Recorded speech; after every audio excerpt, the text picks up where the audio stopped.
Taon-taon pinipili talaga namin na makapagdagat para maibsan ang aming mga stress sa buhay.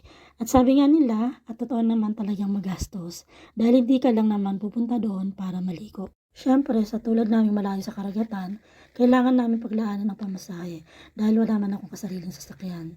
Kailangan ng panggas, baon, pang-entrance, at pang-cottage. Dahil baga ang pinakamalapit sa amin dito kami na madalas nagbi-beach.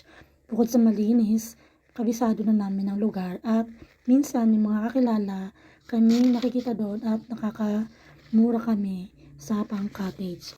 Sinadya talaga namin umalis dito ng 2:00 ng hapon para masaksihan namin ang sunset o paglubog ng araw.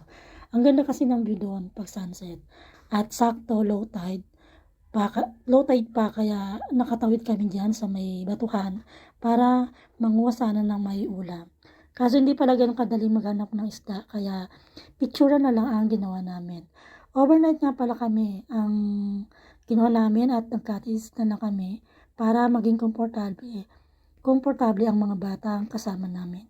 Since hindi na mainit, nakaligo kami agad at ang mga bata dahil sa gabi hindi na nila pinapayagan ang mga taong maligo dahil na din sa safetyness ng bawat isa.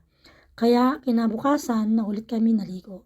Napakalinaw ng tubig, kinaumagahan, maaga kaming gumising para maligo ulit. Dahil maya-maya mainit na ang sikat ng araw. Sakto din na may mga mangingisdang dumating at tumingin-tingin na akong may ulam dahil ang baon namin ay di naabot hanggang lunch. Humabol din pala ang mga pinsan kong bakasyonista galing Cavite. Kaya sinalubong ko na sila. Thank you for watching. See you on my next vlog.